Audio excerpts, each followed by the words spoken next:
అందరికీ నమస్కారం. ఆ వీడియోలో ఉన్న ఆ మహిళను నేను రైల్వే కోడూరులో గవర్నమెంట్ జాబ్ చేస్తూ ఉంటాను. గత సంవత్సరంన్నర ముందు జూన్ 14, 2024లో రైల్వే కోడూరు ఎమ్మెల్యే అయిన అర్వా శ్రీధర్ గారికి నేను కంగ్రాచ్యులేషన్స్ చెప్దామని చెప్పేసి ఫేస్బుక్ ద్వారా మెసేజ్ చేయడం జరిగింది. అతను మొదటి రోజు అయినా సరే నాతో 2-3 గంటలు మాట్లాడారు. లాస్ట్లో అతని నెంబర్ నాకు ఇచ్చి నా నెంబర్ అతను తీసుకున్నారు. టెలిగ్రామ్ అనే యాప్లో నాకు మెసేజ్ చేశారు. నా గురించి అంతా తెలుసుకుంటూ వచ్చారు. అంటే నువ్వేం చేస్తూ ఉంటావు, ఎక్కడ ఉంటావు, నీకు పెళ్ళయిందా, నీ భర్త ఏం చేస్తాడు, పిల్లలు ఉన్నారా, ఇదంతా తెలుసుకుంటూ వచ్చారు. నా భర్త నాకు దూరంగా ఉంటున్నాడు అనేసి తెలుసుకున్నారు. నేను నా బాబుతో ఉంటాననేసి నేను చెప్పాను. అలా అనుకోవద్దు, నువ్వేం ఒంటరివి కాదు, నీకు నేనున్నాను, ఎటువంటి సిచ్యువేషన్ అయినా సరే నేను నీకు ఉంటాను అని చెప్పేసి నెక్స్ట్ డే నుంచే నాకు అటువంటి ప్రామిసులు చేయడం జరిగింది. అటువంటి భరోసాలు ఇవ్వటం జరిగింది ఆయన నుంచి. సరే అని చెప్పేసి నేను నార్మల్గానే మాట్లాడుతూ వచ్చాను. ఒక 2 రోజుల తర్వాత ఆయన నా న్యూడ్స్ అడగడం స్టార్ట్ చేశారు. వీడియో కాల్స్ చేయని చెప్పేసి బలవంతం చేయడం స్టార్ట్ చేశారు. ఇదంతా కరెక్ట్ కాదండి అనేసి నేను అన్నప్పుడు అతను చాలా ఫాస్ట్గా టర్న్ అయిపోయి సీరియస్ అయిపోయి నన్ను బెదిరించడం జరిగింది. ఇది నా కోడూరు, నా నియోజకవర్గం, నువ్వు ఒక చిన్న ఎంప్లాయీవి, నీకు ట్రాన్స్ఫర్ చేయాలన్నా సరే నేనే దిక్కు, నీ మీద ఎంక్వైరీలు వేయిస్తాను, నీ కొడుకు నువ్వు ఒక్కరే ఉంటారు, జాగ్రత్త మరి చూసుకో అని చెప్పేసి బెదిరించడం జరిగింది. అయినా కూడా నేను న్యూస్ పంపలేదు. కానీ దాని తర్వాత నుంచి కలుద్దామని చెప్పేసి నన్ను చాలా టార్చర్ చేయడం జరిగింది. కలుస్తావా లేదా అని చెప్పేసి బెదిరించడం జరిగింది. నేను కలవను అని చెప్పేసి జూన్ 14 నుంచి ఒక 20 రోజుల దాకా నేను అసలు కలవను అని చెప్పేసి భయపడుతూనే చెప్పాను.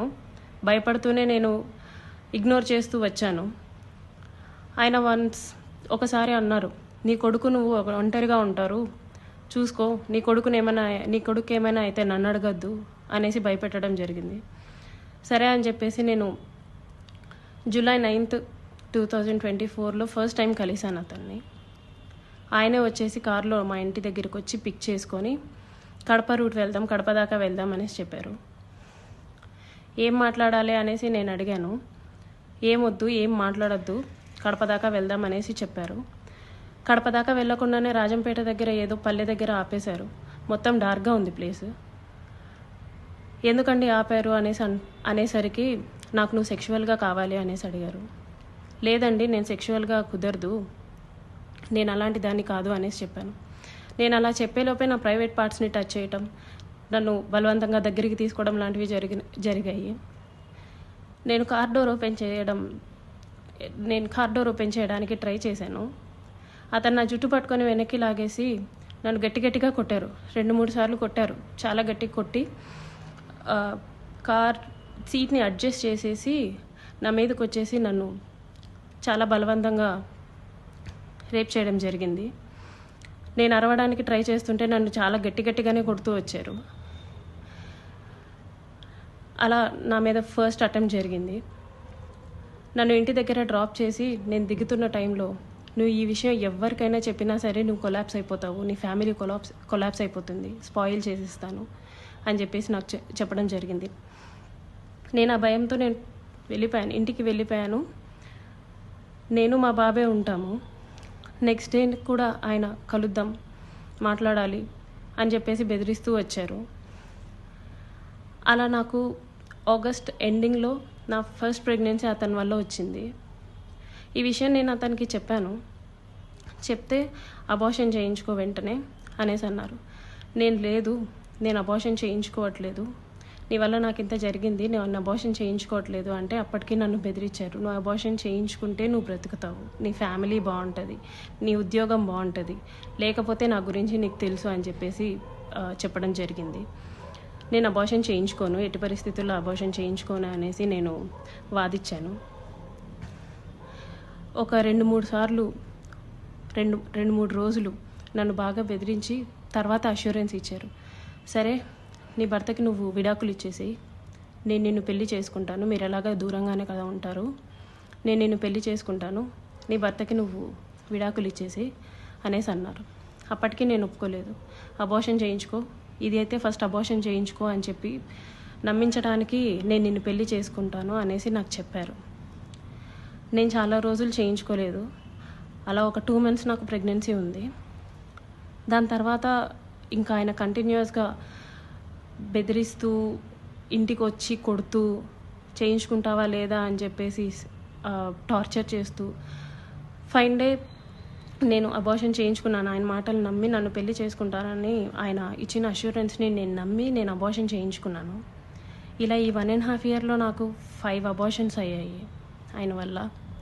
ఎప్పుడూ మా ఇంటికి రావటం, నాకు ఇష్టం లేదు అని చెప్పినా సరే నన్ను బలవంతంగా బయటికి తీసుకెళ్ళో లేకపోతే ఇంట్లోనో నన్ను కొట్టి మా వాళ్ళని బూతులు తిట్టి చాలా రకంగా నన్ను సెక్షువల్లీ అటెంప్ట్ చేయడం జరిగింది.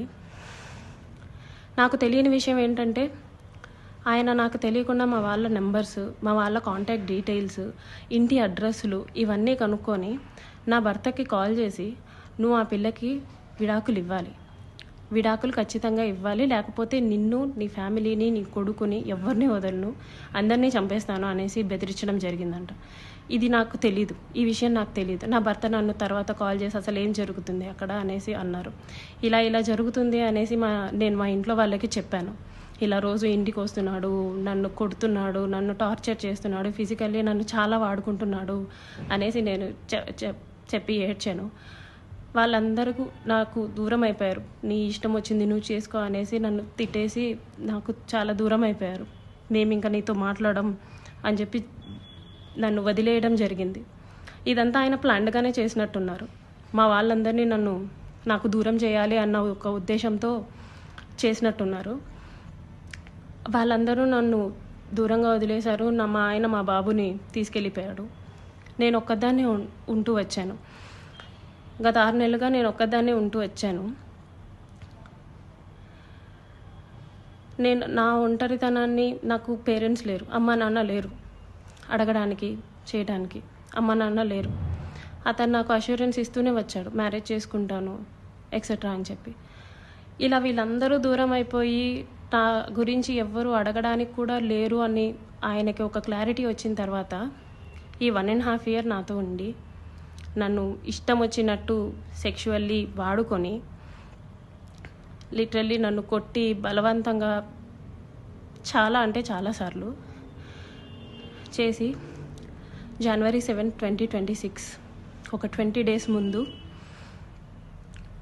నేను నిన్ను పెళ్లి చేసుకోను, నువ్వేం చేసుకుంటావో చేసుకో, నీ ఇష్టం వచ్చింది చేసుకో, నీ దిక్కున్న చోటు చెప్పుకో, నీ గురించి ఎవడొస్తాడో నేను చూస్తాను, నేను మాట్లాడతాను అనేసి నాకు చెప్పడం జరిగిందండి. It's been 20 days. అతను నన్ను వదిలేసి ఈ 1.5 సంవత్సరం నేను నరకం చూశాను. అతని వల్ల చూడాల్సిన నరకం అంతా చూశాను. నాకు ఇప్పుడు న్యాయం కావాలని చెప్పేసి నేను కోరుకుంటున్నాను. దాని గురించి పోరాటం చేస్తున్నాను.